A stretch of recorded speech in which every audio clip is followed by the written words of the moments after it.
Perasaanku tidak enak melihat mayat Jaka mengendus seperti mencium sesuatu. Perlahan dia melangkah mendekati kursi tempatku bersembunyi. Aku mencoba menghindar dengan merangkak ke kursi sebelahnya, tapi percuma, mayat Jaka seperti mengikuti aromaku. "Sini!" teriak Garot memanggil mayat Jaka. Jaka terus mengendus dan semakin dekat denganku. Aku takut mereka melihatku bersembunyi di balik kursi mengintip mereka. "Sini!" Kali ini suara Garot lebih lantang. Mendengar suara Garot, mayat Jaka langsung berbalik arah mendekati Garot. Garot berhasil mengendalikan mayat Jaka dengan mudah. "Ada apa, Rod?" Guntur muncul dari pintu kamar. "Ini, Tuan. Sepertinya mayat Tuan Jaka mencium aroma darah perawan pacar Tuan Bima," jawab Garot sambil merokok. "Maksudmu Keki? Jadi dia masih perawan? Di mana dia?" Guntur terdengar ambisius menanggapi perkataan Garot. "Tentu saja gadis kota itu masih perawan, aku juga bisa mencium aromanya, Tuan." Garot berdiri sambil menghembuskan asap rokok. "Mana Keki?" tanya Guntur terdengar senang. "Ada di kamar Tuan Bima." Garot menunjuk ke ujung tangga lantai 2. "Tolong jangan sentuh gadis itu, dia calon istriku, Garot. Tapi Tuan, dia punya darah perawan yang bisa mengendalikan mayat Jaka dengan sempurna." "Tidak! Tidak boleh ada yang menyentuhnya!" Sepertinya Guntur mencoba melindungiku. "Tuan Guntur, gadis muda dan cantik masih banyak, tapi mencari darah gadis perawan sangat sulit. Kemarin saja darah yang kamu berikan bukan darah perawan." Jelas Garot melangkah mendekati mayat Jaka. "Kamu tahu sendirilah, Rod. Biasanya yang bertugas mengecek perawan atau tidak hanya Jumi, aku juga tidak tahu kalau gadis baru tahanku itu tidak perawan." Guntur duduk di kursi tepat aku bersembunyi di baliknya. "Lagian kenapa kamu bawa mayat ini ke sini?" Sambung Guntur menunjuk mayat Jaka tepat di samping Garot. "Aku butuh darah perawan, sudah 2 hari kamu tidak mengirimkan darah perawan. Aku takut mayat Tuan Jaka lepas kendali. Aku sudah berikan darah yang kamu mau, apa itu masih kurang?" Guntur meletakkan tangannya di sandaran kursi hingga jarinya hampir mencapai kepalaku. "Tidak ada yang perawan. Makanya aku bawa ke sini," sanggah Garot. "Apa? Jadi semua gadis yang kupunya tidak ada yang perawan?" Guntur terkejut. "Makanya aku bilang, aku butuh darah perawan saat ini juga. Di kamar Jaka ada darah yang kita butuhkan, Tuan." Garot tersenyum jahat menatap arah kamar Bima. Dia pasti mengira kalau aku masih di sana. Gawat. Aku jadi sasaran mereka. Tanpa berpikir panjang, ku ketik pesan, lalu ku kirim ke Kak Angga. Untung nada ponselku senyapkan agar tidak menimbulkan bunyi. Kali ini Kak Angga benar, aku ceroboh dan tidak mendengar ucapannya. Aku harus keluar dari rumah ini sebelum mereka melihatku. "Pov Angga. Mas ganteng hebat, ya, masak mie rebus. Aku suka sekali," ucap Ningrum lalu meniup mie di sendoknya dan memasukkan ke mulut. Aku tersenyum menanggapinya. Perutku saja hanya mampu menampung 1 bungkus mie, tapi bocah ini minta 2 bungkus mie sekaligus. Ponselku bergetar. Ku keluarkan ponsel dari saku celana dan melihat layarnya. "Ada pesan dari Keki," batinku sambil membuka pesan tersebut. "Gawat! Keki dalam bahaya!" Ucapku terkejut, lalu langsung ke kamar mengambil jaket dan semua senjata yang kupunya. "Mbak Keki kenapa, Mas?" tanya Ningrum meninggalkan makanannya, lalu mengikutiku hingga di depan pintu kamarku. "Keki dalam bahaya. Mayat Jaka butuh darah perawan, Guntur tidak punya stok darah perawan. Aku akan menyelamatkan Keki. Kamu jangan keluar dan bikin masalah," kataku dengan perasaan tidak enak. "Tunggu, Mas. Aku ikut," pinta Ningrum tanpa rasa takut. "Kamu mau mati? Seandainya aku tidak kembali, Pergi dari rumah ini sejauh mungkin. Aku bisa bantu Mbak Cantik. Aku bisa masuk rumah itu melalui jendela samping, memanjat seperti kemarin. Tidak bisa. Aku ingin kamu sampai di kota bertemu Lastri. Sebentar. Aku mengambil kertas dan pena, kutulis alamat dan nomor ponsel paman di kota. Ini tempat tujuan Ningrum jika dia berhasil keluar dari desa ini. Ini alamatnya. Aku menyodorkan kertas itu ke Ningrum. Tunggu, Mas. Aku tahu cara menghindari mayat hidup. Ucap Ningrum sambil menerima kertas yang kusodorkan. Aku terpana mendengar ucapan Ningrum. Ini pernah terjadi di desaku.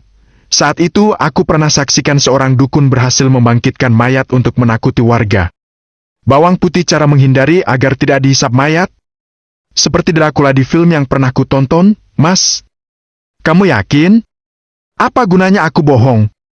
Ayo kita beli bawang putih di warung sebanyak-banyaknya. Apa salahnya aku mencoba saran Ningrum? Dia besar di desa dan lebih sering menyaksikan hal mistis yang tidak pernah kusaksikan. Aku harus menolong Keki meskipun nyawaku taruhannya. Aku tidak yakin apakah Guntur bisa kulenyapkan. Tapi yang terpenting sekarang, Keki harus selamat. Di rumah Guntur. Pov Keki. Pikirkan sekali lagi, dia hanya seorang gadis muda perawan. Jika kamu tidak menemukan darah perawan saat ini juga, aku tidak yakin apakah aku bisa mengendalikan mayat Tuan Jaka. Tuan, kata Garot ke Guntur. Aku terancam. Guntur pasti menyetujui ide Garot. Aku harus menggapai pintu dan keluar agar bisa kabur. Bima, ada apa denganmu? Kamu terbaring di sofa kamar seperti tidur atau pingsan. Apa yang mereka lakukan padamu hingga kamu tidak sadarkan diri? Aku yakin jika kamu sadar, kamu pasti menyelamatkanku seperti kejadian aku tertembak. Beri aku waktu berpikir, Rat. Jawab Guntur sambil menghembuskan asap rokok. Tidak lama kemudian, terdengar suara langkah memasuki rumah ini. Langkah itu terdengar cepat seperti terburu-buru. Tuan Guntur! Tuan! Seorang lelaki muncul dari arah ruang tamu. Hei kamu! Ada apa? Datang seperti dikejar setan. Kata Guntur menanggapi panggilan seorang lelaki yang baru datang. Dari cara bicaranya, aku tahu dia pasti salah satu anak buah Guntur. Lelaki itu melangkah mendekati Guntur. Aku terus membungkukkan badan bersembunyi agar tidak terlihat. Saat itu juga aku mengeluarkan pisau dan bersiap-siap jika mereka melihat dan menangkapku. Tuan, aku tahu siapa yang menyebarkan berita palsu tentang kasus Kades Jeki. Apa maksudmu? Guntur langsung berdiri menatap lelaki itu. Anak muda dari kota itu, Tuan. Dia yang mengarahkan warga desa agar ke rumah itu dan mengatakan Kades Jeki disandera perampok. Gawat. Kami ketahuan. Kali ini kupastikan Guntur akan memburuku dan ke Angga. Aku harus melakukan sesuatu. Jadi yang dibilang Minten tentang Keki yang membunuh Jaka, benar. Pantas semenjak kedatangan mereka, bisnisku mulai kacau. Siapa dan apa tujuan mereka? Aku yakin pasti ada seseorang di balik semua ini. Geram Guntur sangat jelas terdengar. Tunggu apa lagi, Tuan? Cepat tangkap gadis itu! Kata Garot menuju ke arah kamar Bima di lantai 2. Cepat tangkap gadis itu! Perintah Guntur ke anak buahnya. Saat itu juga, 3 orang anak buah Guntur berlari menaiki tangga menuju ke kamar Bima. Aku merangkak sambil memegang pisau berusaha menggapai pintu keluar. Belum sempat aku merangkak menjauhi kursi. Terdengar suara salah satu anak buah Guntur berteriak dari kamar Bima. Gadis itu tidak ada di sini, Tuan. Cepat kunci semua pintu. Teriak Guntur ke anak buahnya. Semua anak buah Guntur langsung bergerak berpencar menuju pintu belakang dan pintu depan. Aku merasa tidak ada celah untuk keluar. Mereka berjumlah banyak dan aku sendirian, tapi aku tidak hilang akal. Sebelum Guntur mendapati aku bersembunyi di balik kursinya. Aku menancapkan pisauku ke punggung kaki Guntur. Aku terjepit dalam sebuah keadaan yang sama sekali tidak terbaca bagiku. Ternyata mengalahkan Guntur tidak semudah yang aku pikirkan. Aaak! Teriak Guntur kesakitan. Darah mengalir dari kakinya. Dia mencoba menggapaiku. Saat itu juga, ku tendang perutnya hingga dia terpental. Tangkap gadis itu! Perintah Guntur kepada anak buahnya sambil menunjukku. Aku berlari ke ruang tamu ingin keluar dari pintu depan. Sial! Ada 3 orang anak buah Guntur menghadangku di depan pintu. Aku berbalik arah mencoba keluar dari pintu belakang. Aku berlari melewati ruang tengah dan melihat sekilas Guntur kesakitan. Beberapa anak buahnya mencoba menghentikan darahnya. Itu dia! Teriak Garot melihatku berlari menuju pintu belakang. Sial! Ada mayat Jaka! Batinku setelah menginjakkan kaki di dapur. Langkahku terhenti melihat mayat Jaka di dekat pintu belakang. Kehadiranku yang tidak jauh darinya membuat darahku tercium. Mayat Jaka mengendus mencari keberadaanku. Makin lama dia mencoba mendekatiku seperti binatang mencari makanan. Sekarang mayat Jaka menatapku. Matanya merah tidak berkedip. Ini membuat nyaliku menciut. Jika aku melawan manusia, mungkin tidak sesulit ini. Jin jahat yang bersarang di tubuh mayat Jaka, belum bisa ku kendalikan. Aku tidak punya caranya. Tangkap gadis itu hidup-hidup! Aku mau menyaksikan sendiri darahnya dihisap mayat Jaka! Terdengar teriakan Guntur mengarahkan anak buahnya menangkapku. Dari ruang tengah tepatnya di belakangku, ada Garot dan 2 orang anak buah Guntur. Aku terkepung di antara manusia jahat dan jin jahat. Mau kemana, Nona? Aku membalikkan badan. Garot tersenyum jahat menatapku. Dia terlihat sangat santai berdiri di antara 2 orang anak buah Guntur. Lebih baik aku menghadapi manusia daripada mayat Jaka. Aku melangkah maju ingin menghadapi Garot dan 2 orang lelaki yang menghalangi jalanku. Tangkap dia! Perintah Garot kepada 2 orang anak buah Guntur di sampingnya. 2 orang lelaki itu mendekatiku. Aku siap-siap menghadapi mereka. Sebelum mereka berhasil menyentuhku, aku lebih dulu menendang dada salah satunya hingga dia terpental. Saat yang satunya lagi mencoba meninjuku, aku membungkukkan badan lalu menusukkan pisauku ke perutnya. Dia jatuh ke lantai bersimbah darah.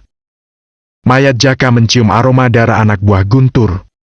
Saat itu juga, mayat hidup itu mencoba mendekati darah di tubuh yang tergeletak di lantai. Jangan mendekati darah itu! Perintah Garot ke mayat Jaka. Mayat Jaka langsung diam seketika. Lelaki yang kutendang tadi mencoba bangkit. Dia melangkah maju ingin melawanku lagi. Tunggu! Garot menghentikannya. Kulihat mayat Jaka mengendus mencari keberadaanku berdiri.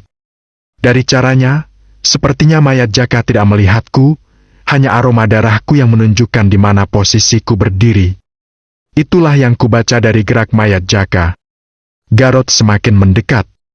Kali ini dia maju sendirian, sementara itu, anak buah Guntur tetap diam seperti menunggu perintah. Aku akan membunuh Garot sekarang juga. Oh tidak! Mataku sangat ngantuk. Mulut Garot komat kamit menatapku tajam sambil melangkah pelan. Garot menghembuskan asap rokok ke arahku.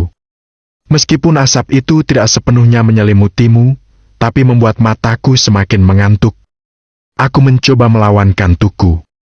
Aku melihat Garot membacakan mantranya hingga mataku sangat mengantuk. Aku sulit sekali melawan rasa kantuk ini. Tidak. Aku harus melawan rasa kantuk ini. Garot tidak boleh mengusaiku. Aku akan membunuhnya sebelum rasa kantuk ini utuh menguasaiku. Ag! Aku berlari mendekati Garot dan mencoba menusuknya dengan pisauku. Sebelum pisauku menikamnya. Mendadak tiupan asap rokok Garot tepat mengenai wajahku. Pisau yang kupegang tidak kuasa ku genggam. Badanku terasa lemas dan mataku sangat mengantuk hingga tidak mampu kulawan. Dunia menjadi gelap di mataku. Kaki tertidur lelap seperti pingsan. Kepalaku pusing. Aku mencoba membuka mata. Aku di mana? Batinku mencoba melihat ke sekitar. Selamat datang di kamar barumu, Nona. Aku terkejut melihat Garot berdiri di samping ranjang tempatku berbaring. Aku mencoba bangkit, tapi sulit karena kedua tanganku diikat di ranjang. Jangan banyak bergerak, Nona cantik. Ucap Garot tersenyum jahat menatapku. Dia berdiri sambil menikmati hembusan rokoknya. Cuy! Aku meludahi Garot dan tepat mengenai pipinya. Menyadari air ludahku membasahi pipinya, matanya membulat marah. Dia mengangkat tangannya mencoba ingin menamparku. Ag! Aku melayangkan kakiku ke arah tangan Garot, aksinya ingin menamparku gagal. Dasar gadis liar! Caci Garot mengepalkan tangannya. Aku tetap melawan tatapan matanya tanpa rasa takut untuk berpaling. Aku ingin menendangnya lagi. Karena hanya kedua kakiku yang bisa bergerak, tapi percuma karena aku tidak mampu menggapainya. Tanganku terikat hingga sulit beranjak. Apakah dia sudah sadar, Garot? Guntur muncul dari pintu kamar. Langkahnya pincang mendekatiku terikat terbaring. Akan kubunuh kamu, Guntur! Teriakku menatapnya. Hahaha, kamu kira kamu berhadapan dengan siapa? Sayang, aku Guntur. Tidak ada yang bisa mengalahkanku. Guntur menepuk dadanya. Hahaha, dia cantik sekali, Tuan. Pantas Tuan Bima jatuh cinta sama gadis kota ini. Cantik dan masih perawan. Timpa Garot menatap tubuhku. Darahku mendidih melihat mereka. Manusia iblis ini tertawa jahat menatapku. Aku tidak bisa melawan mereka. Kulihat ke sekitar ruangan ini, sepertinya aku tahu, ini ruangan bawah tanah rumah kayu. Aku pernah memasuki kamar ini, ember yang terletak di sudut kamar adalah ember untuk menampung darah perawan. Dan sekarang, akulah gadis perawan tahanan Guntur. Apa yang akan kita lakukan selanjutnya, Tuan? Tanya Garot ke Guntur. Aku sangat tergiur sekali dengan tubuhnya. Tapi masih ada yang mengganjal di kepalaku. Apa tujuannya memasuki desa ini serta menghancurkan bisnisku? Selama ini, aku tidak pernah mengenalnya ataupun Angga. Ucap Guntur tetap menatapku. Aku ingin membunuhmu, Guntur! Teriakku berusaha lepas, meskipun percuma. Rasa dendam ini semakin berkobar melihat Guntur menatapku. Ambilkan aku cambuk! Suara Guntur sangat lantang terdengar. Tidak lama kemudian, seorang lelaki masuk membawakan cambuk yang diminta Guntur.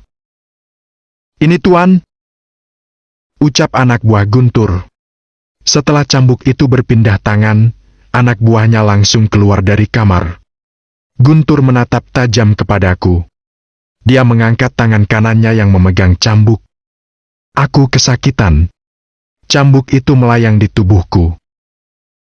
Cepat katakan, siapa yang menyuruhmu? Amarah Guntur mengancamku. Akan kubunuh kamu, Guntur! Jawabku semakin lantang. Cambuk itu melayang lagi ke tubuhku. Cepat katakan, siapa yang menyuruhmu? Guntur semakin marah. Meskipun cambuk itu terasa sangat sakit mengenai tubuhku, aku tetap melawan tatapan mata Guntur. Baiklah, mungkin cambukku ini tidak berpengaruh padamu. Mungkin ini akan membuatmu membuka mulut. Kata Guntur. Garot, panggilkan mayat Jaka. Titah Guntur ke Garot. Mayat Jaka? Apakah mereka mau membunuhku perlahan? Aku tidak bisa lari atau melawan karena tanganku terikat. Jika mayat Jaka masuk ke kamar ini, darahku akan habis dihisapnya, karena aku melihat mayat itu seperti kehausan darah. Aku terus menantang mata Guntur tanpa rasa takut. Jika aku bisa lepas dari ikatan ini, akan kubantai dia tanpa ampun. Dasar germo banci! Cuy! Aku meludahi Guntur meskipun hanya mengenai bajunya. Kamu rasa dirimu hebat? menyiksaku karena tanganku terikat. Aku tidak akan menyerah ataupun takut meski kondisiku tidak bisa melawan. Plak! Guntur menamparku. Aku tetap tidak memalingkan wajah darinya. Kamu akan menjadi santapan putraku, karena kamu telah membunuhnya. Mata Guntur merah membulat, sangat terlihat amarahnya makin menjadi karena aku tidak memperlihatkan ketakutan atau menyerah. Hahaha, kamu tahu kehebatanku. Bahkan anakmu saja bisa kubunuh. Sebentar lagi giliranmu, Guntur. Ucapku sambil tertawa. Tuan Guntur, sebaiknya jangan diladeni. Kita bawa mayat Tuan Jaka ke sini, biar dia bisa jadi santapannya. Mata Garot tetap melototiku, asap rokoknya memenuhi udara kamar ini. Siapa dalang dari semua ini? Aku yakin dia tidak mungkin bergerak sendiri. Aku penasaran, apa tujuannya? Ucap Guntur. Kalau kita menyiksanya terus, dia akan buka mulut, Tuan. Kamu benar, Garot. Tapi, aku juga penasaran ingin menyicipi tubuhnya, Garot. Jawab Guntur. Matanya melihat tubuhku dari ujung kaki sampai ujung rambut. Jangan, Tuan. Kita butuh darahnya. Sanggah Garot. Pintu berderit dibuka. Salah satu anak buah Guntur masuk, kulihat di tangannya, dia membawa sebuah tas ransel. Aku mengenali tas itu tas Keangga. Tuan, pemuda kota itu tidak ada di rumah itu. Kami sudah mencarinya, dan kami hanya menemukan tas berisi pakaiannya saja. Anak buah Guntur melempar tas Keangga ke sudut lantai. Brengsek! Dia pasti melarikan diri. Cepat kalian cari. Aku yakin dia pasti belum keluar dari desa ini, dan lakukan penjagaan ketat, mungkin juga dia berusaha menyelamatkan gadis ini. Ucap Guntur. Hahaha, malaikat maut sudah mulai mendekat. Aku sudah tidak sabaran ingin menyaksikanmu mati, Guntur. Ucapku senang mendengar perkataan anak buah Guntur. Aku berharap Keangga dan Ningrum tidak tertangkap. Guntur sudah mengetahui tentang kami pelaku dari semua kekacauan dan matinya Jaka. Di rumah Bu Jumi. Pov Bu Jumi. Keki? Apa aku tidak salah dengar? Keributan di luar sepertinya Guntur dan Garot memburu Keki. Kalau benar, Keki pasti dalam bahaya, darah perawannya akan digunakan untuk mayat Jaka. Aku harus menghentikan semua ini sebelum aku mati. Tidak akan kubiarkan Guntur menang dan bahagia di atas penderitaanku. Bangun Bima! Bangun! Bima bangun! Aku berteriak membangunkan Bima. Meskipun tubuhku terasa sangat sakit, aku berusaha bangkit menggapai Bima tertidur di sofa. Sangat sulit menggerakkan tubuhku. Rasa sakit ini seperti kematian akan menjemputku, sangat sakit. Awas kamu Guntur. Sebelum aku mati, kamu yang lebih mati terlebih dahulu. Tidak akan kubiarkan kamu menguasai milik Bima. Aku tahu, kamu ingin surat tanah ini karena bisnismu sangat aman di sini. Tapi itu dulu sebelum aku menyadari betapa kejamnya dirimu. Bahkan tanpa rasa kasihan, kamu menyiksaku seperti binatang. Akhirnya aku bisa menyentuh kaki Bima dengan cara menginsut. Untuk berdiri aku tidak sanggup, tubuhku sangat sakit. Aku menarik kaki Bima agar dia bangun, mantra Garot berhasil membuatnya tertidur nyenyak. Bima! Bangun Bima! Bima tidak juga mau bangun. Apa yang harus kulakukan? Bima! Bima! Aku terus menggoyangkan dan menarik kaki Bima. Kulihat di nakas, ada air putih di teko kaca. Aku harus mengambil air itu dan menyeramkannya ke wajah Bima. Mungkin dengan itu dia bisa tersadar. Aku berusaha mengambil air di nakas. Berinsut sekuat tenaga dan menahan sakit yang teramat sakit. Aku berusaha bangkit memegang tempat tidur untuk berdiri agar bisa mengambil air putih itu. Aku berhasil. Saat aku ingin mengguyur wajah Bima dengan air, tiba-tiba Bima bergerak seperti ingin bangun. Syukurlah, dia harus menolong gadis yang dicintainya, tidak akan kubiarkan Guntur menang. Bima! Bima! Cepat bangun! Tolong Keki! teriakku. Apa, Bu? Bima bangkit dan duduk. Dia memegang kepalanya seperti masih merasakan pusing. Cepat tolong Keki. Guntur dan Garot pasti sudah mengurungnya. Cepat. Keki ditangkap. Bima terkejut dan langsung berdiri. Apa yang terjadi, Bu? Di mana Keki dikurung? Bima terlihat sangat panik.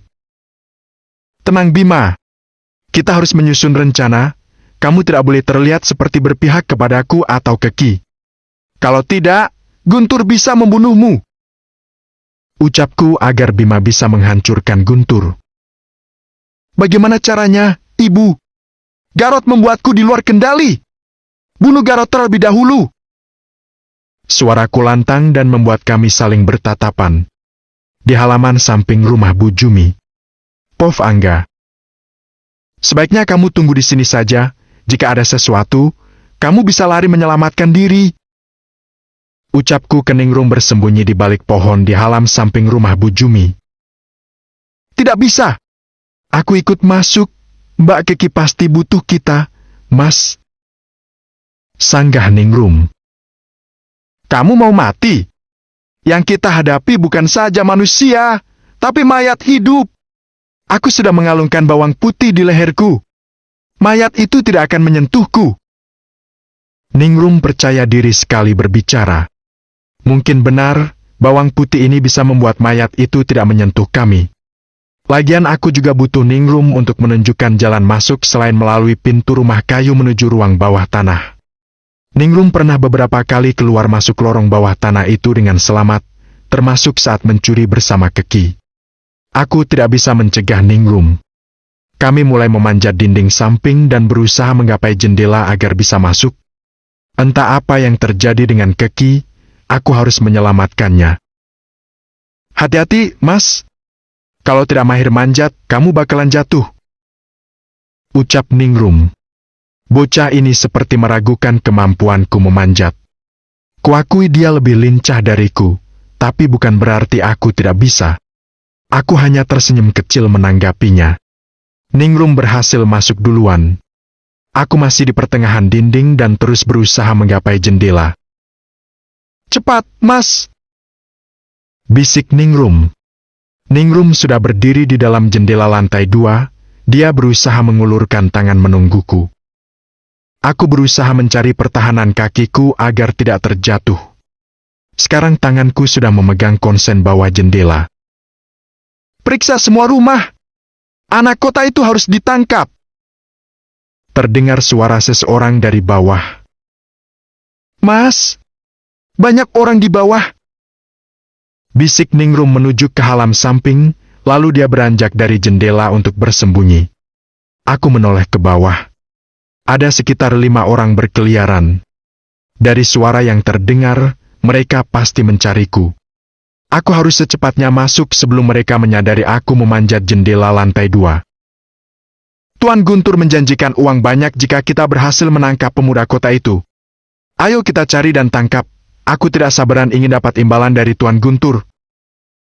Percakapan mereka sangat jelas di telingaku. Aku menaikkan kaki kananku ke jendela hingga aku berhasil masuk. Ayo kita periksa satu persatu kamar ini. Ajakku ke Ningrum. Ningrum menganggukkan kepala, lalu kami membuka salah satu pintu kamar. Dan kamar yang pertama kami periksa adalah kamar Bima. Tidak ada, Mas. Ucap Ningrum. Yang itu. Aku menuju kamar di sampingnya. Aku tahu itu kamar Jaka. Ningrum masuk kamar itu duluan. Aku mencoba melihat ke lantai 1 di ujung tangga. Ada beberapa anak buah Guntur terlihat lalu lalang di ruang tengah. Ayo bawa mayat Tuan Jaka ke ruang bawah tanah.